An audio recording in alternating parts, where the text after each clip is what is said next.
Oh. Oh, fail.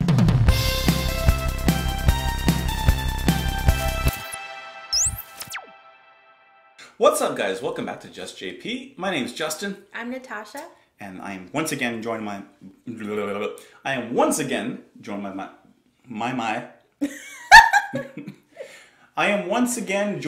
my beautiful wife, Natasha. We are doing a viewer's request today. This is by Jay Bird. Thank you so much, Jay. He had specifically said last time that Natasha was here on the show, well, actually the first time you were on the show with Beth, if you decide to team up again, and I hope you do, please consider reacting to Can't Take My Eyes Off of You by Frankie Valli and the Four Seasons. And then he said to prepare a nice candlelit romantic dinner for you. You didn't do that. I mean, I lit a candle and I poured like a pint of sangria. Not even. Like an ounce. Well, I ran out and it was too hot for the candles. I'm sorry. Where's the dinner? We're going to go out to dinner after this. All right. Or at least bring dinner home. We lazy. I think Lauryn Hill's version is the one that I'm familiar with, but I've definitely heard the song. I know that you've heard this song. Too. Yeah. Definitely. But to honor this request and because it was, it's romantic, I figured let's do Frankie Valli's version in the Four Seasons. Let us know what you guys think of the song. Join me on Twitter. Join me in the comments down below. Let me know if you want Natasha back for another one, because she's always around. Why not? Let's get into it. This is Frankie Valli and the Four Seasons with Can't Take My Eyes Off of You.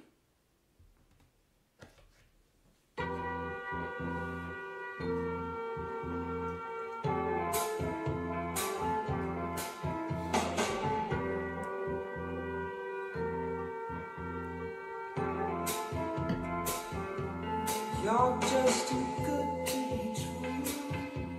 Can't take my eyes off of you. You'd be like heaven to touch. I wanna hold you so much. At long last, life has arrived. I thank God I'm alive. You're just too good to be true. Can't take my eyes off of you. High in the way that I stand, there's nothing else to compare. The sight of you leaves me weak. There are no words I can speak, but if you feel like I feel, please let me know that it's real. You're just too good to be true. Can't take my eyes off of you.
I mean, it's a classic.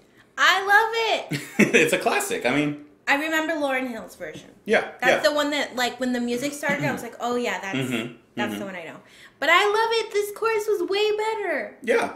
No, it's a classic. It's a classic song. I mean, Man, I was born in the wrong time.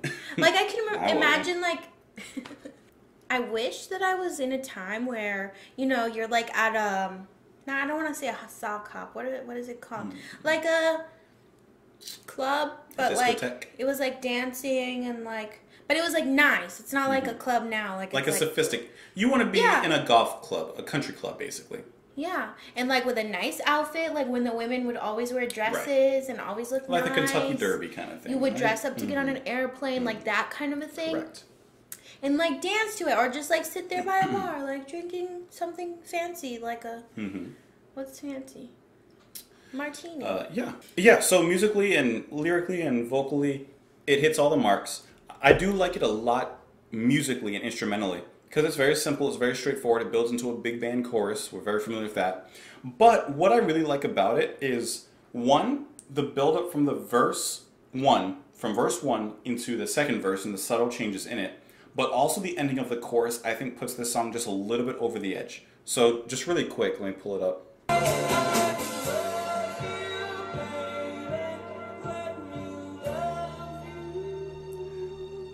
So the way that the chorus is this big band, kind of, not epic, but just this big finish, you know? Bandstand. Yeah. Wasn't that a thing? Yeah, American Bandstand. Yeah.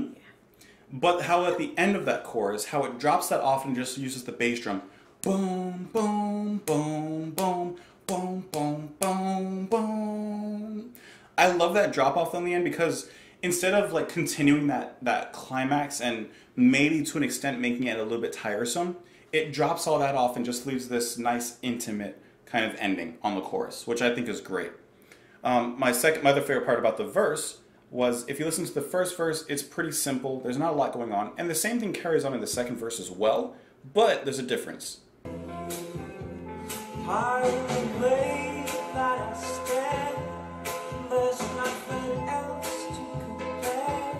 Very simple. The piano melody is very simple, just kind of jiving along with it. The bass is very simple. The drums, same thing. But when we get into the verse 2, strings, the violin, piano's a little more active. So what I mean is that in the second verse, it becomes a lot more rich. The strings are used to enrich the melody now, whereas before they were absent, and they use the chorus to build into it, and then the verse continues that thread.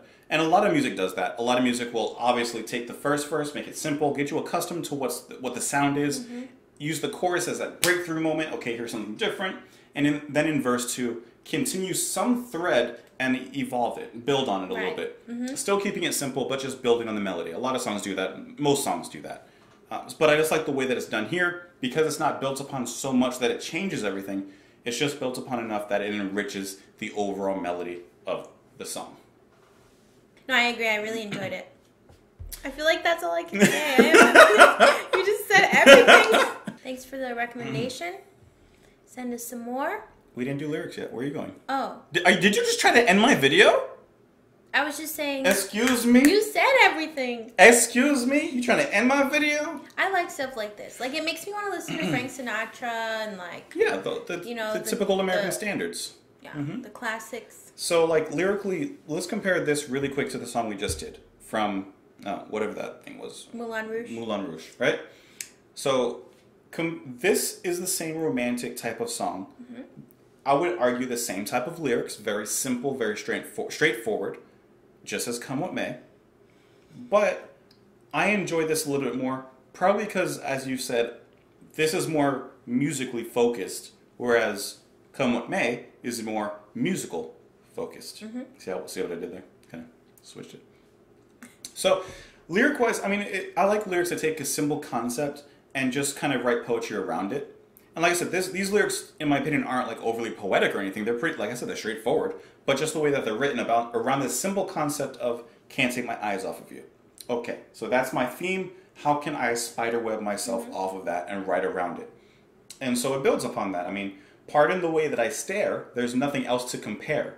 The sight of the sight of you leaves me weak. There are no words left to speak. So I like the way that it still takes that idea of can't take my eyes off of you and actually uses that. I just like the way that the lyrics are written around the title and build upon the title.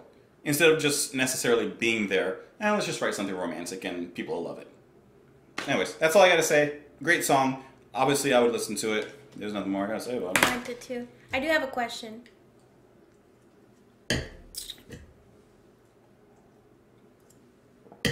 Yeah. Why did you bring our outside cups for wine? Well, I didn't want to bring the actual nice ones because the cat has been barraging the door. And I didn't want her to just happen to sneak in, jump on the table, things fall. It'd be a mess. Yeah, Okay. I just figured. Just curious, because I'm like, we have real glasses. Yeah. Anyway, thanks for having me. Thank you guys so much for watching. Join me on my Twitter. Join me in the comments down below for discussion. Please let us know what you thought of the song. Let us know if you want Natasha back on the show. Thank you guys. We'll see you on the next one. Thank you so much. Also, wait, I wanted to say thank you. You told me to do the outro!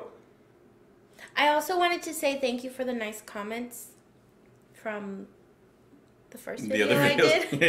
Yeah. This is weird for me, and I'm a little shy around people. So thank you. That was really nice. And Thank you guys. Thank you guys. We'll see you And later. thank you for joining me here. yeah, I'm out of here. You can't wait to get out of this seat. Thanks guys, seriously. See ya. Bye.